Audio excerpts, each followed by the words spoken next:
Hello and welcome to the show. You're watching Tech24, France 24's tech show. There's a battle raging inside your TV, and it's no longer among the world's largest networks. Streaming platforms offering on-demand mobile and personalized experiences are on the rise. After Netflix, Hulu, HBO Now, Amazon Prime, and now Disney Plus and Apple Plus, we tell you how the war for content is heating up. And in Test 24, we try Lexi Life, a special light that's set to help people suffering from dyslexia, a reading disorder that affects 8 to 10% of the world's population. The landscape for streaming services is getting crowded as 4 new platforms make their debut. HBO enters the fray along with Apple and Disney, and all this means more choice and more content for viewers. But the increased competition is also reshaping what's on offer from each platform. Catherine Viet has more. Okay, everybody, let's take it from the top. Disney's new streaming service has proved a huge hit, signing up 10 million subscribers on its first day.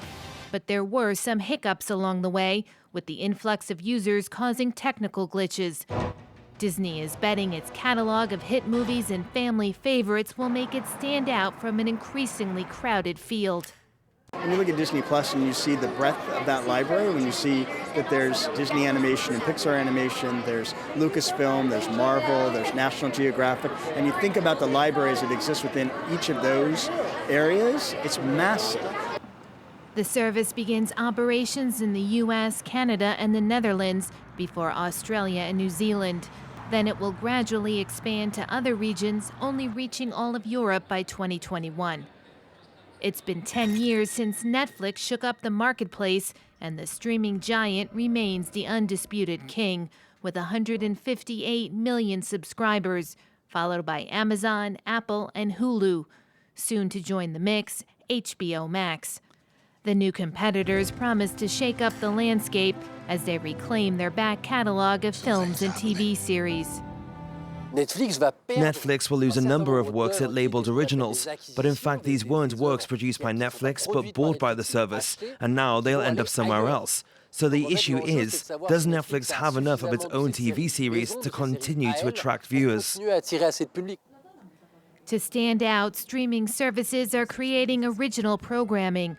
Apple has so far invested about €1 billion in new content, a drop in the bucket compared to Netflix's €11 billion. Some platforms are also returning to the traditional viewing schedule of new episodes weekly instead of making the whole series available at once to be binge-watched. Netflix model has been at the top of its game for the last 12 years, mainly thanks to a model driven by machine learning algorithms. Indeed, each time you click play, pause, or stop watching TV altogether, it gathers data on your preferences to later push certain type of content you may enjoy. And it actually works.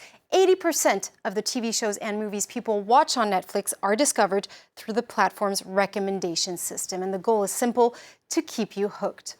Well, to speak more about this, I'm now joined by Dr. Pierre-Nicolas Schwab in Brussels, expert in recommendation algorithms and founder of the agency Into the Minds. Thank you very much indeed for being with us.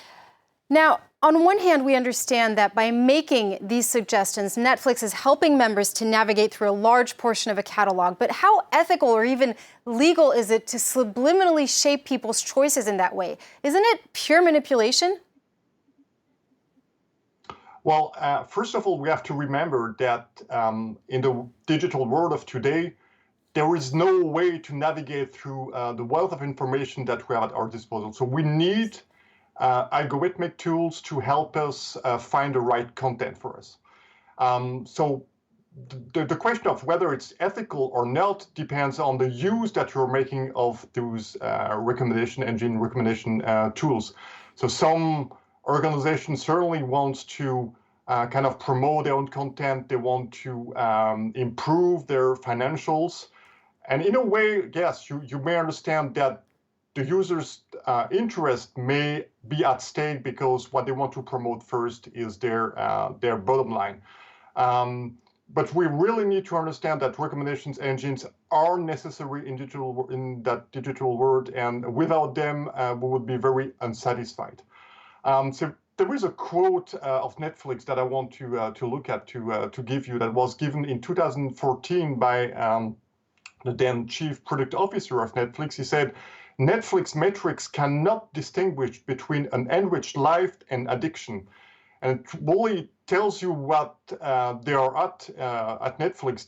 They are using those recommendations engine to kind of not manipulate you, but to satisfy you and to serve you better content that you will like watching.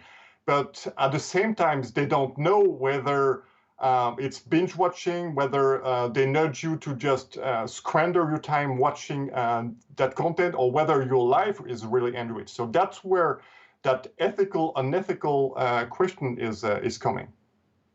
Well, not only are platforms manipulating people, but they're also putting them in a so-called information bubble in which viewers consume content and opinions that are simply recycled in a very narrow feedback loop, if you will. Well, the filter bubble concept was coined by someone called Pariser in 2011. But there is no scientific evidence for it. And you should also remember that we all live already in a bubble. I mean, your education, your parents, your family, your neighborhood defines who you are, defines your personality. So you do not need internet or recommendation algorithms to be in a bubble. You are already in a bubble. You have beliefs, and those beliefs are already in a bubble. What happens with algorithm is they're just kind of mirroring your beliefs that you have already acquired. And your digital self is only a reflection of you. And the recommendation engines can only kind of, reinforce beliefs that you already have. So the real question is not whether we are kind of kept in an information bubble, but the real question is how recommendations engine can help us escape that bubble, whether we can face a new reality, whether we can discover diversity, what we also call serendipity.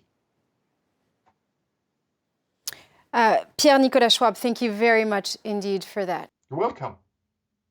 And let's now welcome Dan and Jay Kadalkar, our in-house expert. Hello, Dan. Hello, Julia. Let's talk about this incredible story of a series that was able to game Netflix algorithm to be able to promote its own series. Well, yes, this is the series called Norsemen. It's a Norwegian series.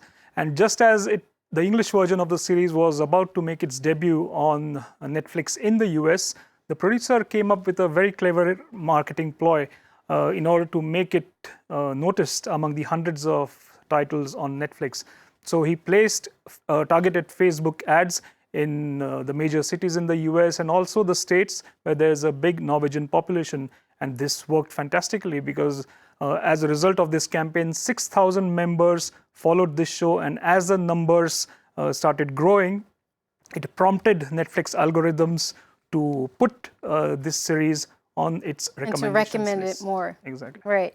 Now let's talk about other effects, positive and negative effects that we're seeing arise today in the wake of all these streaming platforms. Well, one obvious positive effect is that there's a greater demand for tech workers, for engineers, for software developers, as big players, the ones you mentioned earlier, like Apple and Disney, join Netflix, Amazon Prime, and Hulu. There's obviously a need to hire these tech workers. And interestingly, it is also helping the growth of production houses, for example, because now there's a growing need for original content. So it's a great boost for production houses and for filmmakers as well. Even though it might be a quantity over quality. But let's talk also about the environmental impact of streaming platforms. Well, that's a negative impact of the online streaming platforms. So just to give you an example, there's a Paris-based think tank called the Shift Project, and they have said that watching 10 minutes of online video on cloud is equivalent to the electricity consumption of a smartphone over a period of 10 days. The same think tank has said that the amount of carbon emissions of all the online streaming platforms in 2018, it was equivalent to the carbon emission of Spain. So you can imagine how much energy is required to maintain this platform. Thank you very much, Dan and Jay Kadalkar there. Let's move on now to Test 24.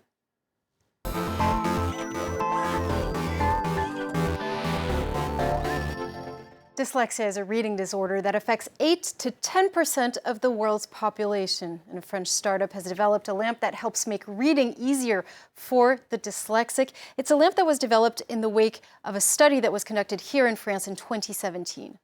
Well, yes, two researchers from Rennes in northwestern France, they came up with the discovery that dyslexia could be attributed to the symmetry between two eyes of a portion of the retina that is associated with accurate vision. Now, while reading, you need accurate vision to read each and every alphabet. So what happens is that for people with dyslexia, they have two dominant eyes. So because of this symmetry, both eyes, they perceive those images, and that's why there is a mirror image effect of certain alphabets, and that's why people with dyslexia find it harder to read.